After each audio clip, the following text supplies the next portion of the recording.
अस्सलाम वालेकुम, तुसी वेख रहे हो इत्थे रख न्यूज़ ते मैं हाँ मोहम्मद शाद। अज पाकिस्तान अपनी 77वीं सालगिरह मना रहा है, जिन्हों के जश्न आज़ादी का नाम दिता जाता है। पर पाकिस्तान जिसनों आज़ादी कह रहा है वो आज़ादी इंज ही नहीं लभी है। पाकिस्तान बनन वेले 1947 विच 20 लाख पंजाबियों के खून उत्ते यह मुल्क बनया है। 20 लाख पंजाबियों ने कुर्बानी दी ते तां यह मुल्क कायम होया। 20 लाख पंजाबियों ने कुर्बानी दी ते दुनिया के नक्शे उत्ते एक पाकिस्तान नाम का मुल्क उभर के आया। इस गल का बड़े घट बंदे नूं पता है पाकिस्तान बनन विच पंजाबियों ने किड्डा वड्डा हत्थ है। पाकिस्तान के 20 लाख पंजाबियों ने जिथे अपन जाना दित्तियां ते रिपोर्टां के मुताबिक 2 करोड़ तो वध पंजाबी जिहड़े ने घरों बेकार होए, कुछ उधर ते कुछ इधर। असीं अज नौजवान पीढ़ी को पुछने आ तुहानूं किन्ना कु इलम है इस बारे कि पाकिस्तान किस तरह बनया है। साडे नाल भाई एक मौजूद ने, असीं उन्हां नाल गल करने कि 14 अगस्त के हवाले नाल उन्हां नूं किन्नी कु जानकारी है कि किस तरह पाकिस्तान बनाया गया। जी अस्सलाम वालेकुम। वालेकुम अस्सलाम। अपना नाम दसियो। जरगाम अली। जरगाम साहब, 14 अगस्त 1947 नूं पाकिस्तान बनया सी।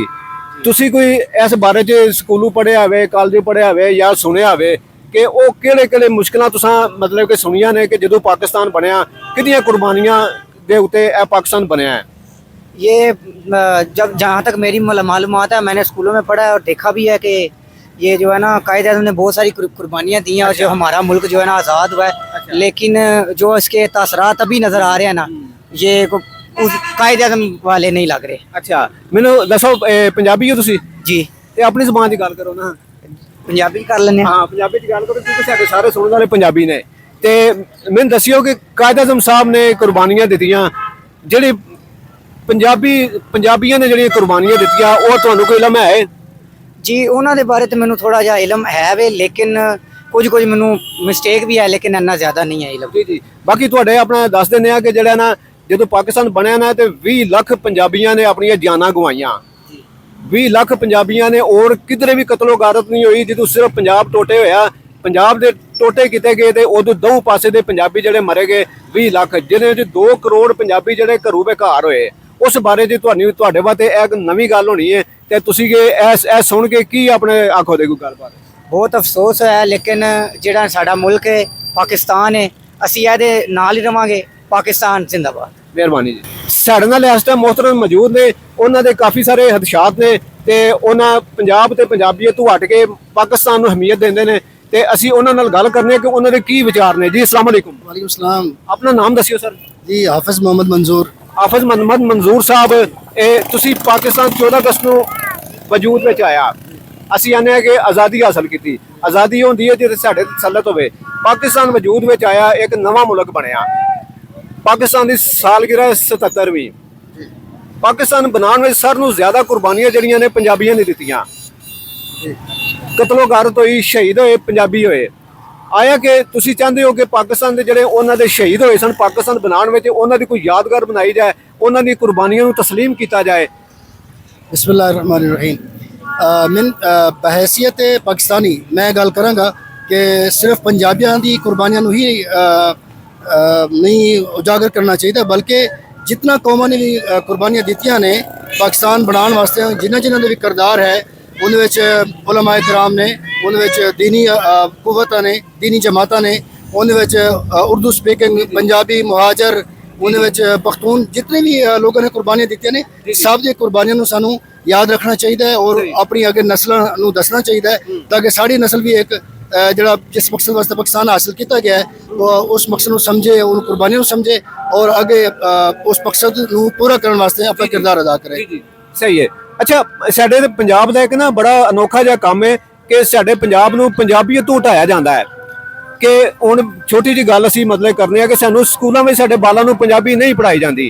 दूजे सारे सूबे में उन्हां दी मादरी जुबान पढ़ाई जाती है। तो आया कि सानूं तुसीं की समझदे हो पंजाबी जुबान साडे बालां नूं पढ़ानी चाहिए स्कूलों च?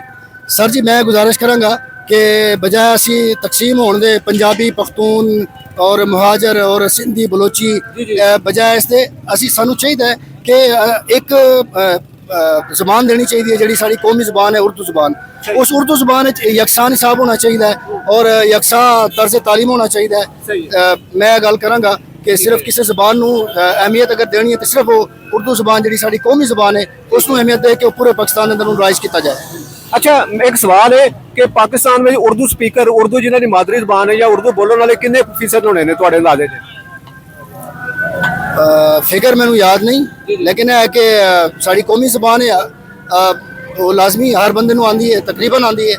अगर कोई पंजाबी है तो उर्दू भी बोल सकता है, अगर कोई सिंधी है वो भी उर्दू बोल सकता है। अलबत्ता यह हो सकता है कि पंजाबी सिंधी नहीं बोल सकता, सिंधी पंजाबी नहीं बोल सकता, पख्तून पंजाबी यह हो सकता है। लेकिन है कि जितना कौमान ने, जितनी जबाना ने, उर्दू कौमी जबान है वो सारी आंदी भी है, आनी भी चाहिए। सही है, ठीक है। मतलब है कि उर्दू जबान सारे तो राइज होनी चाहिए जी। राज होना तो हुकूमत का काम है।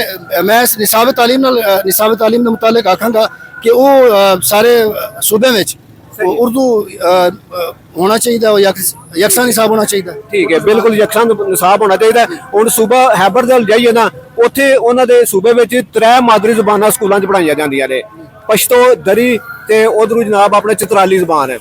ਉਹਨਾਂ ਦੇ ਬੱਚਿਆਂ ਨੂੰ ਮਤਲਬ ਕਿ 3 ਉਹ ਸੂਬੇ ਦੇ ਵਿੱਚ ਜ਼ਬਾਨਾਂ ਪੜ੍ਹਾਈਆਂ ਜਾਂਦੀਆਂ ਨੇ। ਸਾਡਾ ਸੂਬਾ ਸਾਰਿਆਂ ਨੂੰ ਵੱਡਾ ਹੈ ਪੰਜਾਬ, ਤੇ ਲੇਕਿਨ ਸਾਡੇ ਬੱਚਿਆਂ ਨੂੰ ਪੰਜਾਬੀ ਵੱਲ ਨਹੀਂ ਆੜ ਦਿੱਤਾ ਜਾਂਦਾ।